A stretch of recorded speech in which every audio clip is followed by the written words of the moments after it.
She turned down my proposal because her career, she said, mattered more than us. Not because she didn't love me, or so she claimed, but because a partnership track at a high-profile law firm in Chicago just doesn't leave any room for someone else's needs. I just nodded, slowly. Felt the cold, hard weight of that ring box in my pocket as I pushed it back down. And then I walked away. What happened next, though, what I learned later, it showed me I'd dodged something way worse than just heartbreak. My name's Michael. I was 31 then, a high school history teacher and assistant football coach in Oak Park, Illinois. And Chloe, she was 29, a corporate attorney at one of those firms where they essentially measure your human worth in billable hours and how many weekends you sacrifice. We'd been together 3 years, lived together for 18 months in my modest 2-bedroom near the school. And our relationship, it worked in this really weird way, where opposites they kind of complemented each other. Sunday mornings, she'd spread case files all over our kitchen table while I made pancakes, and we'd argue about legal precedents versus historical context like it was some kind of quirky foreplay. She'd help me grade essays on the Civil War while I cooked dinner, and I'd just listen to her vent about impossible senior partners and client demands. We weren't one of those couples who finished each other's sentences, not really, but we had a rhythm. I genuinely thought we had a future. The proposal happened at this steakhouse we'd been going to since our 4th date. Nothing fancy, just ours. I had my grandmother's ring in my jacket pocket, the one my mom had been holding on to for years, waiting for me to find, the right person. The waiter had just cleared our plates when I reached for the small velvet box. My heart was doing that nervous, excited thing where you're about to change everything. Then I saw her face change. It wasn't happiness. It wasn't surprise. It was something closer to sheer panic, like I'd just told her the building was on fire. She asked what I was doing. Her voice had this edge I'd never heard before. I was already halfway out of my chair, box in hand, telling her I was asking her to marry me. The restaurant went quiet in that way places do when someone notices a proposal happening. She looked at the ring, then at me, then at the ring again, and tears started forming, but they weren't the right kind of tears. I can't, she whispered, loud enough that the couple next to us definitely heard. I sat back down slowly, feeling like I'd just been punched in the stomach by someone who then apologized while doing it. I asked her if it was can't or won't. Keeping my voice steady, even though everything inside me felt like it was collapsing. She took a shaky breath and laid it all out with the same clinical precision she used in contract negotiations. 80-hour weeks weren't optional, she said. They were expected. Weekend networking events, client dinners, emergency motions filed at midnight. The partners watched everything, judged everything, and marriage, she argued, meant divided attention. She told me marriage was compromise, and I could see she'd thought about this before, probably rehearsed it. It meant someone else's schedule, someone else's emergencies, someone else's family obligations. She couldn't afford that right now. Not if she wanted to make partner. I tried every angle I could think of. Sitting there with my grandmother's ring still in my hand like an idiot. Long engagement, no timeline. We could wait until after she made partner. No kids until she was ready. 5 years, 10 years, whatever she needed. She could keep her last name. We didn't have to change anything that mattered to her professionally. She shook her head at each suggestion. And I watched her attorney brain dismantle every compromise like she was marking up a contract with red ink. She called them band-aids. Said I was asking her to choose, so she was choosing her career. The thing that truly got me wasn't the rejection itself. It was how clearly she'd already made this decision. This wasn't some surprise proposal she needed time to think about. This was her drawing a line between what mattered most and what mattered less. I mattered less. I put the ring box back in my pocket and signaled for the check. I didn't yell. I didn't try to change her mind. I didn't make a scene that would give the other diners something to talk about for weeks. I simply thanked her for being honest, for not wasting more of my time. Her eyes went wide, like she'd expected me to fight harder, to beg, to prove my love through persistence. She asked if that was it. "Weren't you going to try to convince me?" "If I have to convince you to marry me, Chloe," I said, "then you're not the person I should be marrying." I paid the bill. Walked her to her car in the parking lot, because even heartbroken, I was raised with manners. And watched her sit in the driver's seat without starting the engine. I told her I hoped she made partner, that I really hoped it would be everything she needed it to be. And I meant it. She drove away, and I stood there in the parking lot of our steakhouse, watching her taillights disappear. Understanding something fundamental about love. Sometimes loving someone means accepting that you're not what they need, even when you wish you were. I thought that was the end of our story. Clean break, mutual respect, two people wanting different things from life. But then her assistant called me 3 days later. Accidentally. Meant to dial someone else. And during that confused, 30-second conversation, I learned something that made my blood run cold. Chloe had been on the phone with the senior partner at her firm the morning of our proposal. Before we even got to the restaurant. She'd told him she was prepared to make difficult personal sacrifices to prove her commitment to the firm. He'd apparently asked if she had any personal entanglements that might interfere with the upcoming merger case, the one that would determine partnership track. She'd said no. She'd said no before I even asked the question. The proposal wasn't a surprise that threw her off balance.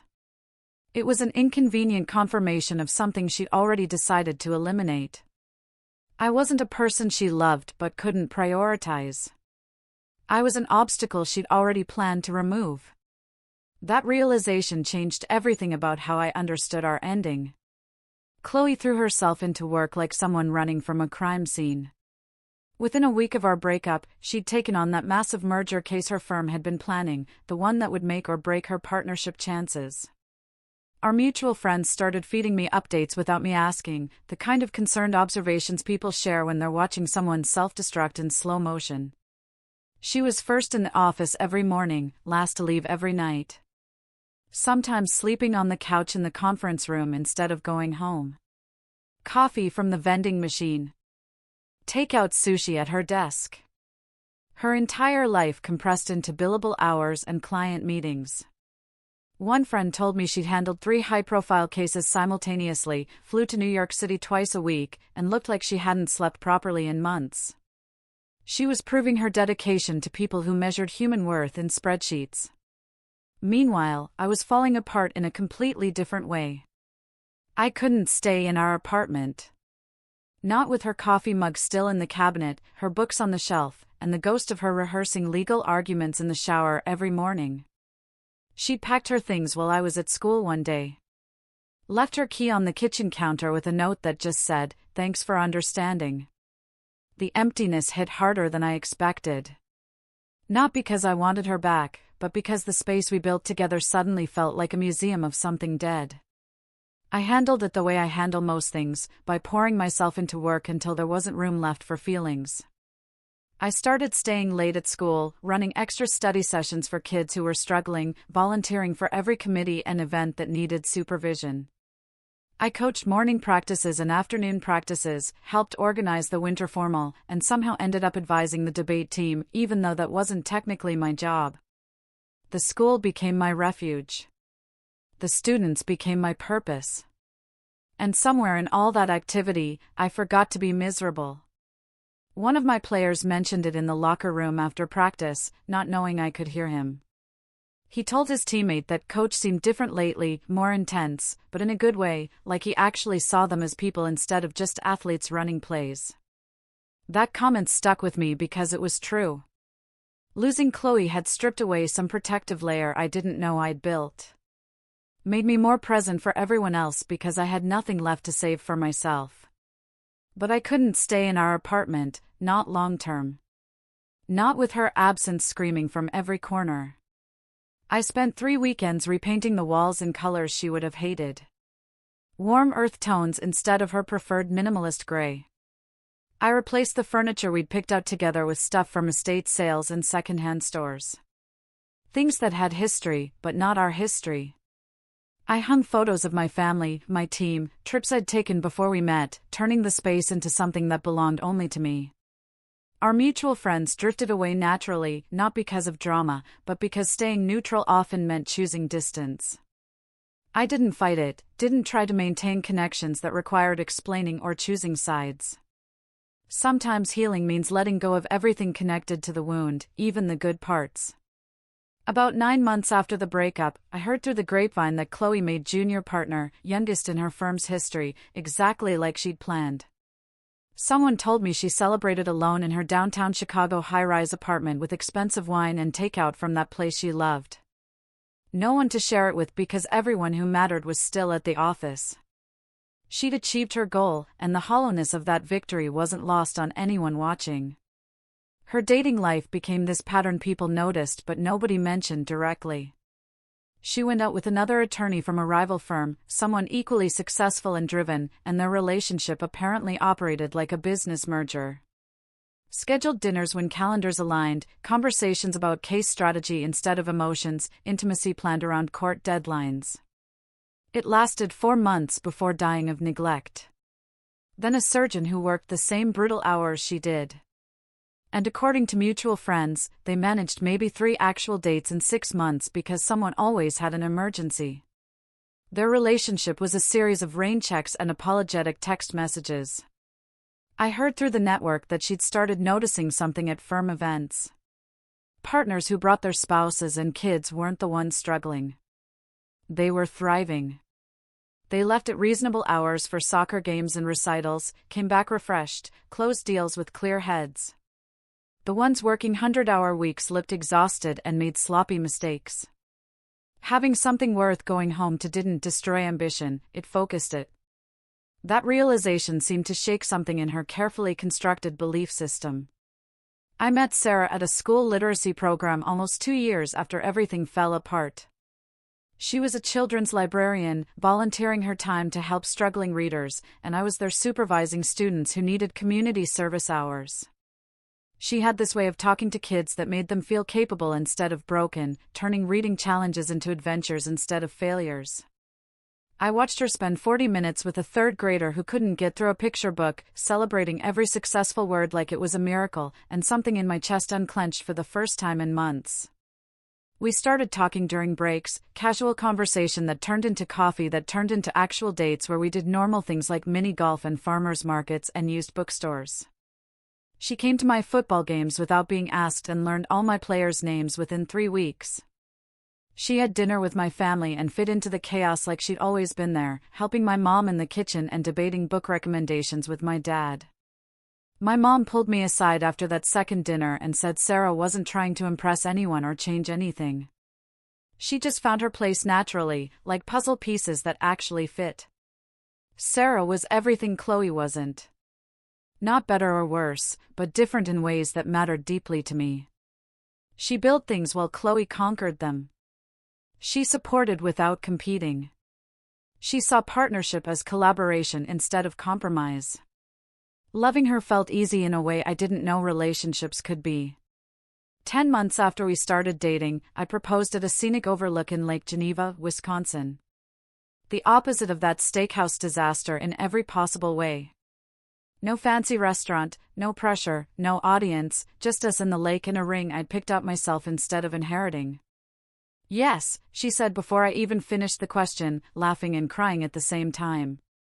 And I realized this is what it's supposed to feel like when 2 people want the same future. We got married 5 months later in a small ceremony with family and close friends, and half my football team serving as unofficial ushers because they'd insisted on being involved. It was chaotic and perfect, and nothing like the wedding I'd once imagined with Chloe, which turned out to be exactly what I needed. I thought our paths had separated permanently, that Chloe was living her successful life while I built mine.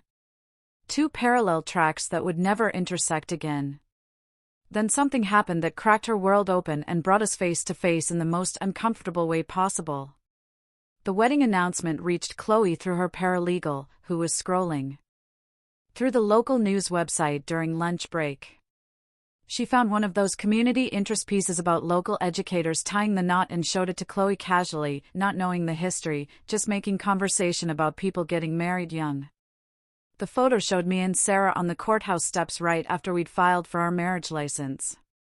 Both of us grinning like idiots, her hand on my chest, my arm around her waist, the kind of candid joy you can't manufacture. The article mentioned how we met through the school literacy program, our shared love of historical fiction, how I proposed at a scenic overlook because Sarah loved the water, normal life stuff, the kind of specific details that make a relationship real instead of theoretical. Chloe excused herself to the bathroom and locked herself in a stall for 20 minutes, trying to breathe normally. The reaction confused her because it wasn't jealousy, exactly. More like vertigo, seeing concrete proof that I'd built everything she'd walked away from while she'd been billing hours and winning cases and climbing ladders.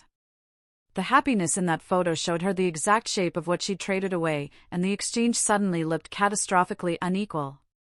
She started noticing things at work she'd trained herself to ignore. Client meetings about divorce settlements where successful people explained how they'd let their marriages die through neglect and ambition. Prenuptial agreements for couples already hedging their bets before saying vows. Hours spent mediating disputes between people who used to love each other. Listening to them describe how work and individual goals had eroded partnership into resentment and scorekeeping. The irony wasn't subtle that she was legally dismantling relationships while understanding she'd dismantled her own for identical reasons. One case in particular destroyed something in her. A senior partner at another firm whose wife was leaving after 30 years sat in Chloe's office and said his wife used to be his teammate in everything. That they built their success together until he started treating her like staff instead of a partner. He'd chosen the firm over her repeatedly for 3 decades, assumed she'd always be there waiting, and now she wasn't. Chloe billed him $400 an hour to document his regrets in legal language. The pro bono case landed on her desk 2 months after she saw my wedding announcement. An education funding lawsuit needed someone willing to donate serious hours fighting budget cuts affecting public schools. She volunteered because it looked excellent for her partnership review and because she genuinely cared about education access, even if she'd never admit the second part out loud. The case required consultation with school administrators across 3 districts to document the financial impact of proposed cuts. She was reviewing the contact list her assistant prepared when she saw my name listed as assistant principal and athletic director. Her hands actually shook holding that paper. Seeing my title, my office extension, my professional email address in bullet points. She convinced herself it was just work, that she could handle a professional meeting with an ex-boyfriend. That 3.5 years of distance made us strangers who used to know each other. The meeting was scheduled at the District Administration Building, one of those aggressively ugly government structures from the 70s with fluorescent lighting that made everyone look sick and motivational posters about education changing lives. She arrived early, overprepared like always, carrying her litigation bag and laptop and enough documentation to bury a small country.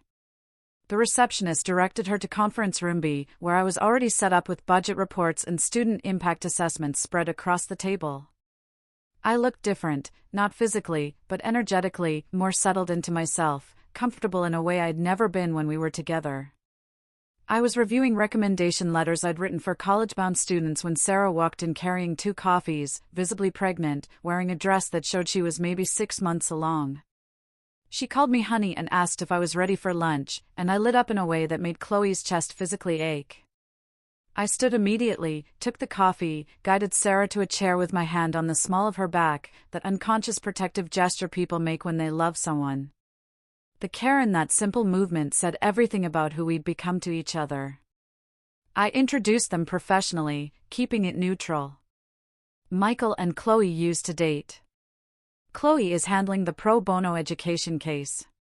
This is my wife, Sarah. She works at the children's library downtown. Sarah smiled with genuine warmth. No jealousy or territorial energy, just friendly appreciation for someone helping defend school funding. She thanked Chloe for taking the case. Said it mattered enormously for the kids, that budget cuts would devastate programs my students desperately needed. Her sincerity was almost uncomfortable in its authenticity, like she actually meant every word instead of performing politeness. The meeting lasted 47 minutes of purely professional discussion about financial projections and program eliminations and student-to-teacher ratios. I walked Chloe through the data methodically, explained which cuts would hurt most, provided documentation she could use in court. Between budget line items, I mentioned casually that I was finishing my dissertation on educational policy history, that I'd been working on it for 3 years while teaching full-time in coaching. Sarah helped by editing my drafts and managing our daughter so I could write on weekends. Our daughter Lily, who just turned 2 and was obsessed with dinosaurs and refused to wear anything except her purple boots. Chloe asked about the pregnancy because social convention demanded it. And I told her we were hoping for another girl, but honestly just wanted healthy, that Lily was already planning to be the best big sister in history.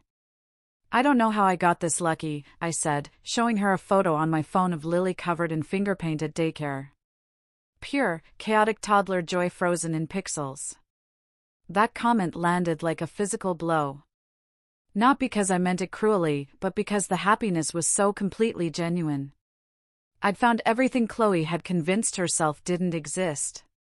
The partnership that enhanced instead of competed, the family that supported instead of drained, the life that felt full instead of empty. She drove back to her apartment in downtown Chicago afterward, took the elevator to the 32nd floor, walked into her spotless high-rise with floor-to-ceiling windows overlooking Lake Michigan. The view cost a fortune and impressed clients and business contacts, and meant absolutely nothing to her in that moment. She sat on her designer couch in her designer apartment with her designer life and felt the crushing weight of every choice that had led her there. Some victories look flawless from the outside while feeling catastrophically hollow from within. She'd built a life that photographed beautifully and impressed colleagues but echoed with absence. Achieved goals that came with plaques and salary increases in corner offices, but nobody to share them with. The partnerships she'd sacrificed us for turned out to be lonelier than she'd ever imagined. And some opportunities for happiness don't wait around for perfect timing or optimal career positioning. I didn't plan any of this as revenge. Didn't architect some elaborate comeuppance. Didn't even know Chloe would be involved in the education case until she walked into that conference room. I just moved toward people who moved toward me.